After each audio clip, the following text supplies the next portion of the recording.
하나님, 주의 성령께서 오늘 이 자리에 함께해 주옵소서. 하나님, 주께서 친히 임마누엘 동행하여 주시옵시고, 아버지여 이 제단에 아버지 기름 부음이 있게 하여 주시옵시고, 이 제단 위에 하나님의 놀라우신 은혜와 사랑이 물붓듯이 임하게 도와주시옵소서. 주의 성령께서 기름 부은 종에게 하나님의 넘치는 은혜와 사랑으로 함께해 주옵시고, 아버지여 죽어가는 무생명들 이곳에 와서 생명수를 마시고 힘을 얻게 도와주옵시고 새 생명 얻게 하여 주옵소서. 아버지 하나님이여 이 제단을 통하여서 이 지역에 죽어가는 무생명들이 다 구원함에 이를 수 있게 도와주시옵시고, 놀라운 치유의 역사와 하나님의 은혜를 폭포수같이 공급할 수 있는 그러한 아름다운 제단이 되어지도록 축복하여 주옵소서. 아버지의 이 시간에 말씀을 들을 때 우리의 심령이 뜨거워지기를 원합니다. 성령께서 함께하여 주옵소서. 살아계신 주 예수님의 이름으로 감사하고 간절히 기도 올렵나이다. 아멘. 열왕기하 2장 19절에서 22절. 그 성읍 사람들이 엘리사에게 말하되, 우리 주인께서 보시는 바와 같이 이 성읍의 위치는 좋으나 물이 나쁨으로 토산이 익지 못하고 떨어지나이다. 엘리사가 이르되 새 그릇에 소금을 담아 내게로 가져오라 하며 곧 가져온지라. 엘리사가 물 근원으로 나아가서 소금을 그 가운데에 던지며 이르되, 여호와의 말씀이 내가 이 물을 고쳤으니 이로부터 다시는 죽음이나 열매 맺지 못함이 없을지니라 하셨느니라 하니, 그 물이 엘리사가 한 말과 같이 고쳐져서 오늘에 이르렀더라. 아멘. 오늘 엘리야 선지자가 이제 마지막 천국에 들어가고, 그 다음 엘리야의 후계자 엘리사가 바톤을 이어받는 그러한 장면이 나오고, 그 이후에 이제 엘리사 선지자가 어떤 그런 기적을 베풀어줬는가 하는 것을 오늘 말씀을 통해서 은혜를 나누고자 하는 것입니다. 자, 엘리사는 오늘 여기에서 이 물 근원이 바꿔지는 그런 놀라운 기적을 행하게 되어지죠. 예수님께서는 첫 번째 가나 혼인잔치의 그 기적 표적을 행할 때에 물이 포도주로 변하게 되는 그러한 하나님의 놀라운 그러한 이적을 행하게 되어졌던 것입니다. 엘리사도 이제 사역에 나가기 전에 하나님의 놀라우신 그 기적과 함께 하신 표적이죠. 왜 하나님이 이러한 표적과 이러한 기적을 행하게 되었느냐? 하나님이 함께 하신다라는 그러한 상 증거를 말하고 있는 것입니다. 그래서 마가복음 16장 마지막 절에도 이런 말이 나오지. 예수님께서 제자들을 파송할 때 내가 하늘과 땅의 모든 권세를 너에게 준다. 귀신을 쫓아내고 새 방언을 말하고 뱀을 집으며 악한 독을 마실지라도 해를 받지 아니하고, 그리고 병든 자에게 손을 얹은즉 나으리라는 그러한 권세와 표적을 그들에게 허락해 주시면서 내보내 주었던 것입니다. 그냥 전쟁터에 나가는 사람이 맨몸으로 나가면 되겠습니까? 마찬가지입니다. 오늘 이 복음을 증거하는 주의 종들에게는 하나님께서 함께 하심에 놀라운 그 기적을 베풀어 주시는데, 오늘 여기에 엘리사는 그 성읍이 아주 토지가 좋고 위치가 좋고 다 좋은데 물이 나쁘다라는 것입니다. 물이 안 좋아요. 물이 안 좋으면은 아무리 환경이 좋다 할지라도 그것은 물거품에 지나지 않다라는 것입니다. 그래서 엘리야는 새 그릇에다가 소금을 담아서 자기에게로 가져오게 제자를 시켰습니다. 그래서 제자들이 그 새 그릇에다가 소금을 담아가지고 물 근원으로 나아갔던 것입니다. 물의 그 근원, 그 원천을 깨끗하게 해야 된다는 이야기죠. 자, 그래서 물 근원으로 나아가서 소금을 그 가운데에 던지면서 이렇게 말했습니다. 여호와의 말씀이 내가 이 물을 고쳤으니 이로부터 다시는 죽음이나 열매 맺지 못함이 없을지니라 하셨느니라. 내가 이 물을 고쳤다라는 것입니다. 더러운 물이 이제는 깨끗한 물로 물 근원에서부터 오는 그러한 생수가 터졌다는 말인 것입니다. 사사기 15장 15절에서 20절에 보면 삼손이 새 나귀의 턱뼈를 가지고 블레셋 군대 1000명을 때려눕혔습니다. 그러고 나서 지쳐 있을 때에 목말라 이제 거의 죽게 되었을 때에 얼마나 힘이 지쳤겠습니까? 그런데 하나님께서는 그 삼손을 지쳐 있는 목말라 있는 그러한 삼손에게 우묵한 파인 곳에 그곳에서 물이 터져나오게 해서 그 물을 마시게 해서 삼손이 새 힘을 얻게 되었던 것입니다. 그것이 그곳 이름이 바로 에낙고레라는 것입니다. 예수님께서는 말씀하셨습니다. 이 물을 먹는 자에게는 다시 목마르려니와 내가 주는 물을 마시는 자는 영원토록 목마르지 아니한다라고 사마리아 여인에게 말씀하셨습니다. 오늘 우리가 이 세상에서 먹는 물, 이 세상에서 아무리 우리가 무엇을 얻었다 할지라도 명예와 권력과 지위를 얻었다 할지라도 그것이 우리를 만족해 영원히 만족하게 할 수 없다는 것입니다. 오직 예수 그리스도만이 오늘 우리에게 생명샘이 되어주시고 예수 그리스도만이 오늘 우리에게 영원한 목마름이 되지 않는다라는 말씀을 하고 있다라는 것입니다. 그래서 이 물근원 그리고 바로 이 삼손도 그 깊이 우묵한 곳에 그 깊은 곳에서 물이 터쳐 나왔다는 안반수가 갈라져서 그곳에서 물이 솟구쳐 올라서 그 물을 마실 때에 삼손은 더 큰 힘을 가지게 되었다는 것입니다. 엘리사도 사역에 나가기 전에 바로 이와 같은 물 근원으로 나아가서 소금을 그 가운데 던졌을 때에 이 물이 고쳐지게 되어지는 그런 놀라운 기적을 맛보게 되어졌던 것입니다. 요한복음 7장 32절 38절에도 예수님께서 큰 명절 초막절입니다. 마지막 날에 외쳐 가로되 내 배에서 생수의 강이 넘쳐 흘러리라. 이 물을 마시는 사람들에게는 영원한 생명, 성령의 강 폭포수처럼 흐르는 그러한 은혜를 맛보게 될 것을 말하고 있는 것입니다. 오늘 우리가 예수를 믿는다, 우리가 신앙생활을 한다 하는 데 있어서 우리가 이와 같은 생명수샘, 성령의 폭포수와 같은 이 은혜의 샘물을 마시지 못하면 우리는 피곤하고 지치고 넘어질 수밖에 없는 것입니다.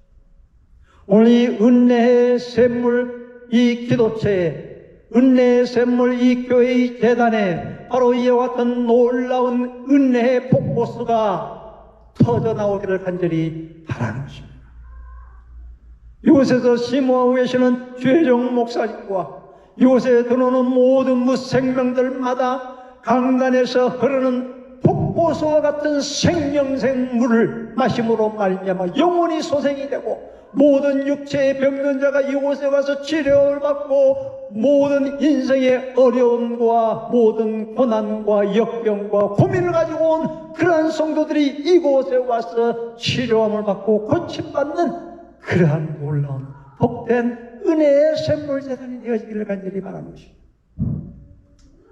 오늘도 토요일 날인데요. 비가 많이 쏟아지고 있죠.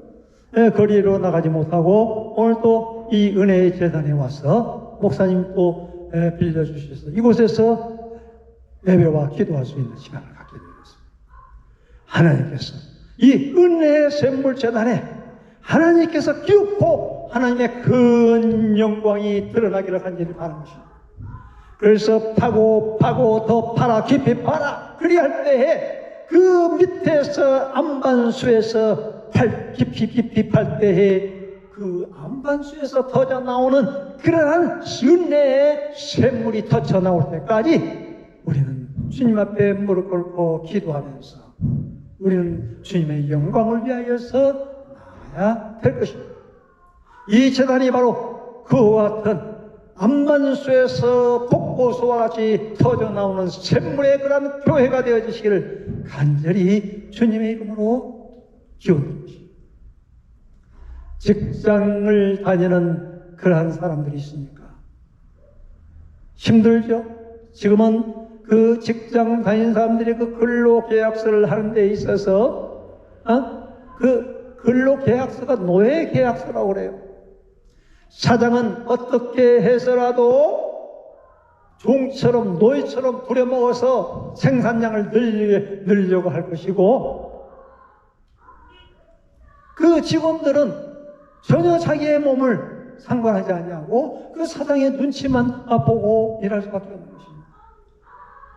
돈 버는 것이 이렇게 간단하지가 않는 것이죠. 그렇기 때문에 오늘 우리가 이 세상에서 직장 생활을 하는 사람들에게도 바로 이 생수, 샘물 그것이 우리의 심령 속에 터쳐나오지 아니하면은 우리는 목마르고 지칠 수밖에 없다는 것입니다. 그래서 우리는 이 혼탁한 사회생활 속에서 어떻게 해야 되냐. 에베소 5장 그 18절에도 그렇게 이하에 보면 이런 말씀을 이 세대가 악하다 이거예요. 세월을 아끼라. 세월을 그 시간을 귀중하게 여겨서 술 취하지 말고 이 세상에 무엇에 향나게 거기에 중독되지 말라 그 말입니다. 그래서 뭐예요? 성령의 충만함을 받으라. 그것만이 우리가 이 험악한 세상을 헤쳐나갈 수 있는 그러한 유일한 길이다라는 것입니다. 이 세상에 빠져서 살게 되면 아무리 우리가 노력을 하고 아무리 우리가 돈을 많이 번다 할지라도 하나님이 한번 훅 불어버리면 다 꺼져버리고 맙니다. 우리의 육체도 그렇고요. 우리의 모든 마음, 우리의 심령도 그냥 놓아져 버리고 만다라는 것입니다. 누가 하나님의 그 심판을 우리가 견뎌낼 수가 있겠습니까? 복 있는 사람은 악인의 꾀를 쫓지 아니하고 죄인의 길에 들어서지 아니하고 오만한 자리에 앉지도 아니한다라는 것입니다. 그런데 죄 있는 사람은 어떻습니까? 바람에 부는 그런 나는 겨와 같다라는 것입니다. 하나님의 심판에 그걸 견디지 못한다는 것입니다. 그리고 의인들의 모임 회중에 들어가지 못한다는 것입니다. 그래서 복 있는 사람은 오직 여호와의 율법을 항상 묵상하며 하나님의 말씀을 항상 때때로 묵상하면서 그 말을 새기며 또 되새김질 하면서 하나님의 말씀이 우리의 삶 속에서 깊이 몸에 배이게 될 때에 저는 시냇가에 심은 나무처럼 많은 과실을 열매를 맺게 되어진다라는 것입니다. 시냇가에 심은 나무 그게 바로 생명의 원천 은혜의 샘물 아니겠습니까? 바로 그래서 의인의 길은 그와 같은 사람은 여호와 하나님께서 인정하시고 죄인의 길은 영원히 멸망할 수 없다라는 것이 바로 시편 1편의 내용인 것입니다. 그리고 시편 2편 8절에 보면은 어떤 말씀이 기록되어 있습니까? 내게 부르짖자 그리하면 내가 너에게 열방을 가질 수 있는 그런 기업을 주겠다. 기업. 그리고 내 소유가 온 세상의 소유가 바로 산업이 되게 하겠다라고 이렇게 약속해 주었던 것입니다. 비록 내가 손에 가진 것이 없다 할지라도 바로 이 하나님의 여호와 하나님의 말씀을, 약속의 말씀을 굳게 붙잡으면 우리의 가는 곳이 풍성한 열매가 맺혀지게 되어진다라는 그러한 약속의 말씀인 것입니다. 오늘 여기 열왕기야 2장 21절 엘리사가 물 근원으로 나가서 소금을 그 가운데 던졌다. 예수 그리스도의 보혈의 십자가만이 우리의 모든 죄를 깨끗하게 해결할 수 있는 것입니다.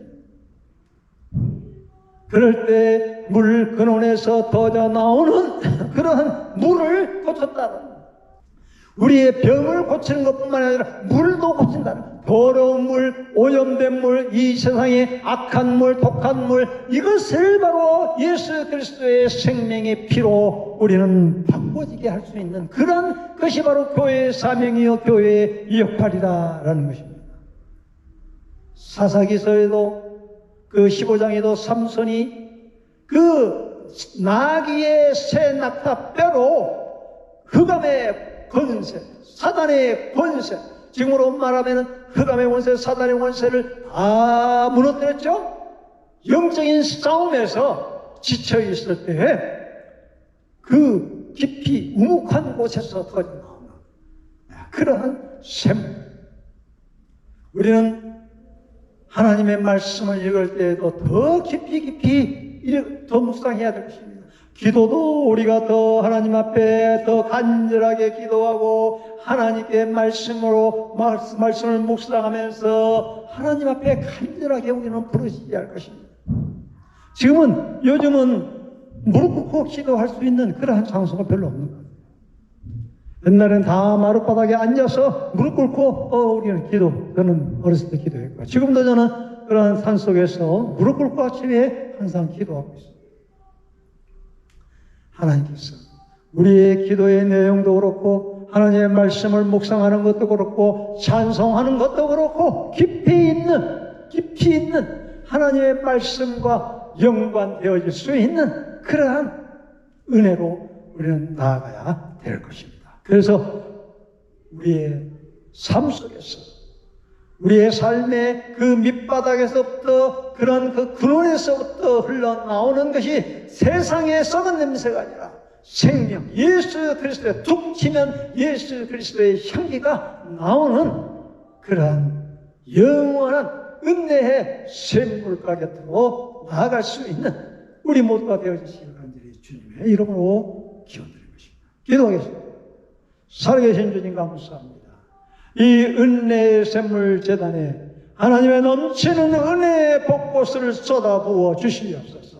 직장인들에게, 사업을 하는 사람들에게, 세상으로 인하여서 지쳐있고 또한 목말라 있을 때에 하나님께서 깊은 곳에서부터 우물물이, 샘물이 덧쳐 나와서 새 힘을 얻는, 이 세상을 이기고 나를 이기고 이런 모든 악한 것들을 헤쳐나가서 승리하며 나아갈 수 있는 우리 모두가 되어질 수 있도록 축복하여 주옵소서. 살아계신 주 예수 그리스도의 이름으로 감사하고 간절히 기도 올려옵나이다. 아멘.